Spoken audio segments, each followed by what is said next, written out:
Bismillahirrahmanirrahim. Assalamualaikum dan salam sejahtera. Apa khabar semua?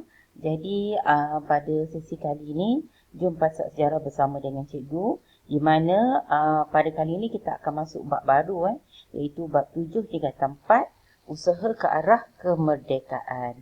Jadi untuk fokus kita pada sesi kali ini ialah tentang 7.1, iaitu latar belakang idea negara merdeka. Jom sama-sama dengan cikgu kita tengok pada tajuk ni. Bila kita menyentuh mengenai latar belakang idea negara merdeka ni, kita akan tengok dululah dari segi pertubuhan-pertubuhan politik yang ada pada waktu ni. Malah perkembangan politik yang berlaku di luar, iaitu sama ada di negara serantau maupun antarabangsa, sedikitlah telah memberi kesedaran kepada politik di negara kita. Jadi, kita tengok dulu latar belakang idea negara merdeka ni, iaitu bermula pada tahun 1938, dah ada Kesatuan Melayu Muda.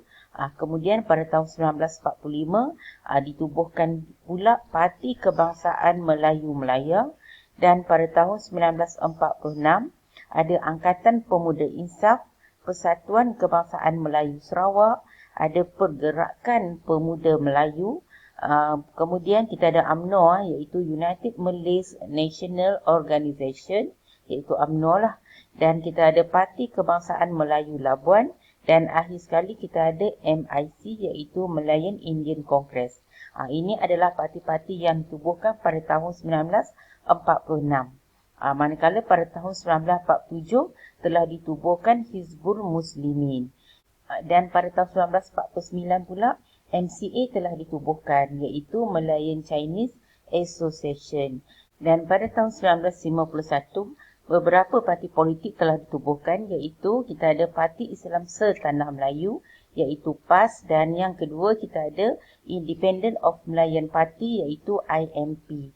Jadi ini antaralah pertubuhan dan parti politik yang telah ditubuhkan dari tahun 1938 hinggalah 1951. Jom kita akan pergi dengan lebih lanjutlah mengenai parti-parti politik yang ada di sini. Okey, kita mula dulu dengan Kesatuan Melayu Muda. Ini adalah kita kata antara persatuan yang terawal ditubuhkan di Tanah Melayu lah pada tahun 1938. Jadi, Kesatuan Melayu Muda ni telah dipimpin oleh Ibrahim Haji Yaakob, dan mereka ni telah memperjuangkan kemerdekaan tanah air berdasarkan konsep Melayu Raya. Idea ni merupakan penyatuan bangsa dan dunia Melayu. Dia berdasarkan kepada persamaan daerah, darah, kebudayaan dan bahasa yang menjadi satu rumpun, iaitu Melayu. Selepas KMM diharamkan, idea Melayu Raya ni mula diperjuangkan oleh Kesatuan Rakyat Indonesia Semenanjung, iaitu kita kenali dia sebagai KRIS, dan juga Parti Kebangsaan Melayu Melaya yang kita kenali dia sebagai PKMM. Jadi kita akan tengok dengan lebih lanjutlah mengenai PKMM pula. Okey, PKMM ni merupakan Parti Kebangsaan Melayu Melaya yang telah ditubuhkan pada tahun 1945. Dan PKMM ni dia dipimpin oleh Dr. Burhanuddin Al-Helmi, Ishak Haji Muhammad dan juga Ahmad Bois Tamam. Malah matlamat politiknya adalah untuk menanam semangat kebangsaan dan bekerjasama dengan kaum lain bagi membentuk perpaduan. Jadi di sini kita lihatlah di mana dia adalah untuk menanamkan apa? Semangat kebangsaan dan kerjasama dengan kaum lain. Dan PKMM ni memperjuangkan kemerdekaan melalui konsep Melayu Raya. Malah slogan yang dipakai ialah Merdeka. Dan PKMM ni juga sebenarnya berhasrat untuk mendaulatkan hak rakyat dalam politik, ekonomi, agama, sosial dan juga kebudayaan. Okey, ini untuk PKMM yang ditubuhkan pada tahun 1945. Jadi kita tengok pula yang ketiga, iaitu Angkatan Pemuda Insaf, iaitu API, yang telah ditubuhkan pada tahun 1946. Dan untuk API ni ataupun Angkatan Pemuda Insaf ni, dia telah dipimpin oleh Ahmad Bois Tamam. Malah API ni telah memperjuangkan idea negara merdeka di mana mereka menekankan pemerintahan demokrasi dan dasar ekonomi yang mengutamakan rakyat serta keadilan sosial. Malah pada Disember 1946, Risalah Testament Politik API ni telah diterbitkan dengan slogan dia apa? Slogan dia Merdeka dengan Darah. Di mana di sini API ni telah menyeru perjuangan mencapai kemerdekaan bangsa dan tanah air dengan jalan terbuka secara lembut. Namun, perjuangan diteruskan melalui kekerasan jika terpaksa. Jika terpaksa, maka mereka akan menggunakan kekerasan. Dan pendekatan dan imej radikal ni akhirnya nanti menyebabkan API juga turut diharamkan oleh British. Okey, kemudian kita pergi pula kepada Persatuan Kebangsaan Melayu Sarawak yang mana ditubuhkan pada tahun 1946. Persatuan Kebangsaan Melayu Sarawak ni telah dipimpin oleh Datuk Patinggi Abang Haji Abdillah. Dan PKMS ni iaitu Persatuan Kebangsaan Melayu Sarawak ni telah mempelopori gerakan menentang penyerahan Sarawak kepada British. Malah pertubuhan ni mahukan Sarawak menjadi sebuah negara merdeka di bawah pemerintahan Brooke. Ini seiring dengan janjilah yang telah diberikan oleh keluarga Brooke di mana melalui Perlembagaan 1941 di mana Sarawak akan diberi ke arah berkerajaan sendiri. Oleh sebab itulah jika Sarawak ni diserahkan kepada British, maka mereka tidak akan dapat untuk berkerajaan sendiri seperti yang telah dijanjikan oleh Raja Brooke melalui Perlembagaan 1941. Jadi mereka nak merdeka di bawah pemerintahan Brooke. Okey, itu mengenai Persatuan Kebangsaan Melayu Sarawak pada tahun 1946. Sekarang kita lihat pula Pergerakan Pemuda Melayu iaitu PPM yang telah ditubuhkan juga pada tahun 1946. Ini lahir daripada akibat kontroversi penyerahan Sarawak kepada British. Maka PPM di Sibu ni mereka rela berkorban jiwa untuk mendapatkan kemerdekaan penuh Sarawak. Jadi, dalam catatan merdeka dalam surat menyurat PPM adalah untuk memerdekakan Sarawak. Malah, anggota PPM juga nanti telah menubuhkan Pakatan Sulit Rukun 13.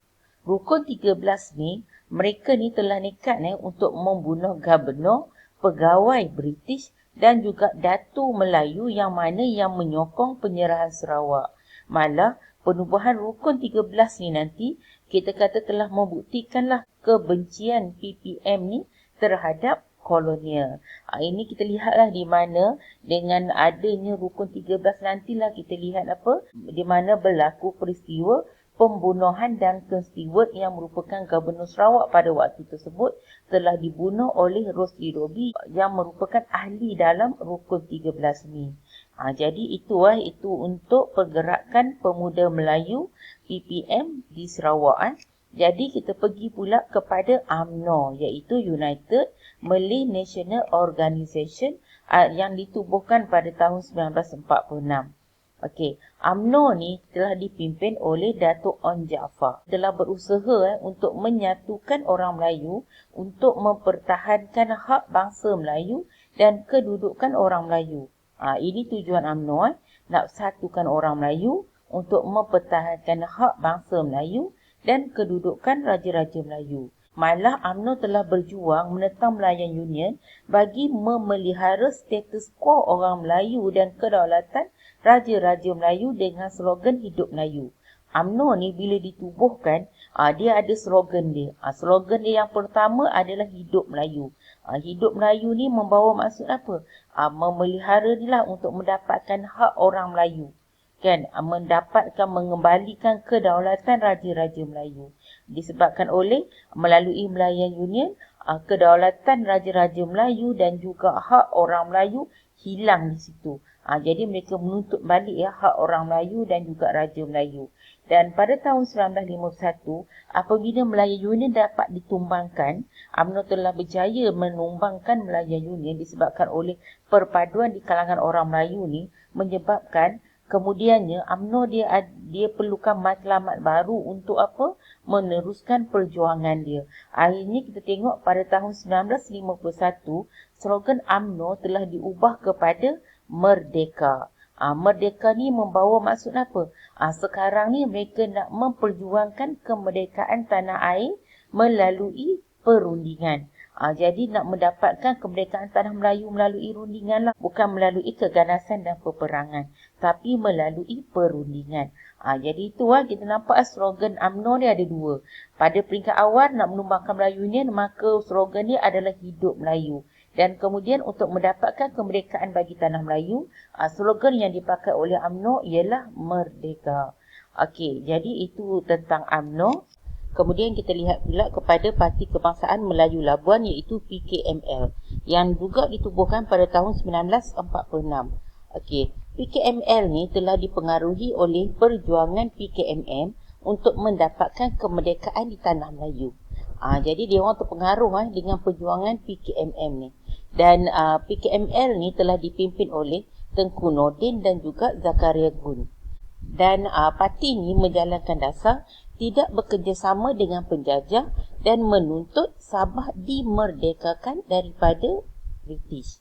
Laungan Hidup Melayu Merdeka dalam penulisan surat Zakaria Gun kepada ahli PKML telah menekankan kepada kesedaran kebangsaan untuk merdeka. Jadi ini sedikit mengenai PKML yang ditubuhkan pada tahun 1946. So sekarang kita tengok pula kepada MIC iaitu Malayan Indian Congress. Malayan Indian Congress MIC ni ditubuhkan pada tahun 1946 dan diasaskan oleh John TV. Objektif MIC ni adalah untuk bekerjasama dengan kaum lain dalam usaha apa? Memperjuangkan kemerdekaan tanah Melayu. Malah MIC juga menegaskan bahawa kewarganegaraan yang tunggal kepada mereka yang menerima tanah Melayu sebagai tanah air dan sedia melafazkan taat setia kepada tanah Melayu. Jadi ini yang diperjuangkan oleh MIC. Dan kemudiannya kita lihat pula kepada Hizbul Muslimin yang ditubuhkan pada tahun 1947. Hizbul Muslimin ni dia bermula Hizbul Muslimin ni lahir daripada Perhimpunan Mata. Apa dia Perhimpunan Mata ni? Perhimpunan Mata ni merupakan perhimpunan rakyat di Ma'had Al-Ihya Al-Sharif di Gunung Semanggul, Perak telah melahirkan Majlis Agama Islam Tertinggi. Majlis Agama Islam Tertinggi inilah yang kita kenali sebagai MATA. Dan MATA ni diterajui oleh Abu Bakar Al-Bakir, Syekh Fadlullah Suhaimi dan juga Syekh Abdullah Fahim. Jadi perhimpunan MATA ni akhirnya lahirlah Hizbul Muslimin. Dan matlamat Hizbul Muslimin ni adalah untuk mencapai kemerdekaan tanah Melayu sebagai negara Islam. Namun kemudiannya kita lihat British telah mengharamkan Hizbul Muslimin. Sebab apa British mengharamkan Hizbul Muslimin ni? Sebab kita lihat kepada asas perjuangan dia. Asas perjuangan dia sebenarnya tidak disenangi oleh British. Akhirnya British telah mengharamkan Hizbul Muslimin. Jadi itu tentang Hizbul Muslimin yang telah ditubuhkan pada tahun 1947. Dan kemudiannya jom kita tengok pula kepada MCA iaitu Malayan Chinese Association yang telah ditubuhkan pada tahun 1949. MCA ini telah dipimpin oleh Tan Cheng Lock. Tugas MCA ialah untuk menjadikan tanah Melayu yang berbilang kaum sebagai sebuah negara yang berdemokrasi penuh. Jadi, MCA ni telah berusaha untuk menyatukan orang Cina dan bekerjasama dengan semua kaum di tanah Melayu ni dalam keadaan yang harmoni, kiranya tak ada berlaku pergaduhan lah untuk mendapatkan kemerdekaan bagi tanah Melayu. Jadi itu tentang MCA yang ditubuhkan pada tahun 1949. Jom kita tengok pula kepada PAS iaitu Parti Islam Setanah Melayu yang telah ditubuhkan pada tahun 1951. Jom kita tengok pula kepada PAS iaitu Parti Islam Setanah Melayu yang ditubuhkan pada tahun 1951. Okey, yang dipertua PAS iaitu Dr. Burhanuddin Al-Hilmi telah menegaskan bahawa PAS ni bercita-cita untuk membina sebuah negara dan satu bangsa yang teguh dengan apa? Bahasa Melayu sebagai bahasa kebangsaan dan rasmi yang tunggal. Maksudnya tak ada bahasa yang lain kecuali bahasa Melayu. Dan PAS juga, dan bagi PAS, kemerdekaan ialah tanah Melayu yang merdeka dengan menjalankan hukum Islam. Jadi itu untuk PAS untuk PAS yang telah ditubuhkan pada tahun 1951. Kemudian kita lihat pula kepada Independent of Malayan Party iaitu IMP yang juga ditubuhkan pada tahun 1951. IMP ni telah diasaskan oleh Datuk Onn Jaafar. Dan IMP ni dia adalah untuk melaksanakan idea Tanah Melayu untuk Melayan. Di sini kita lihat pada tahun 1949, pemikiran politik Datuk Onn Jaafar ni lebih terarah kepada perpaduan kebangsaan. Perpaduan kebangsaan ni membawa maksud perlukan perpaduan di kalangan pelbagai kaum. Oleh sebab itu, untuk nak dapatkan kemerdekaan, untuk tuntutan kemerdekaan ni tidak boleh dibuat tanpa kerjasama kaum lain yang diterima sebagai rakyat Tanah Melayu. Ini yang diperjuangkan oleh Datuk Onn. Pada peringkat awal perjuangan Datuk Onn ni, dia telah dapat ataupun telah berjaya menyatukan orang Melayu, terutamanya dalam menentang Malayan Union, dan seterusnya berjaya menumbangkan Malayan Union. Dan untuk pada kali ini, kita boleh lihatlah di mana Datuk Onn ni lebih kepada perpaduan kebangsaan yang membawa kepada kerjasama antara semua kaum di bawah satu parti. Sebab tu IMP ni dibuka keahlian dia kepada semua kaum, tak kira bangsa, boleh join atau boleh sertai IMP. Sesiapa sahaja boleh sertai IMP. Tuntutan kemerdekaan ni tidak boleh dibuat tanpa kerjasama kaum lain yang diterima sebagai rakyat Tanah Melayu. Malah beliau, Datuk Onn ni sebenarnya, dia mahukan orang Melayu ni menjadi pemimpin kepada orang bukan Melayu yang turut mempunyai hak dalam politik dan juga ekonomi. Jadi itu idea Datuk Onn dengan menubuhkan IMP iaitu Independent of Malayan Party pada tahun 1951. Jadi dengan selesainya bercerita mengenai IMP ni, bermaksud di sini cikgu dah selesai pun mengenai sesi pada kali ini. Jadi kalau pada sesi kali ini kita ingat baliklah di mana kita belajar berbagai jenis persatuan dan juga parti-parti yang ada, di mana parti-parti ni nanti akan membawa kepada kesedaran untuk mendapatkan kemerdekaan bagi Tanah Melayu. Tak kiralah daripada mana sekalipun, daripada Tanah Melayu, daripada Sarawak, daripada Sabah dan daripada pelbagai kaum, sama ada daripada orang Melayu, daripada orang Cina maupun orang India, masing-masing mempunyai tujuan yang sama iaitu untuk mendapatkan kemerdekaan bagi Tanah Melayu. Jadi sekian sahaja perkongsian cikgu pada kali ini. Cikgu harap segala usaha yang kita lakukan ni diberkati dan kejayaan milik kita semua. Jadi sekian dahulu daripada cikgu. So kita berjumpa lagi dalam video cikgu yang berikutnya. So kita berjumpa lagi pada masa yang akan datang.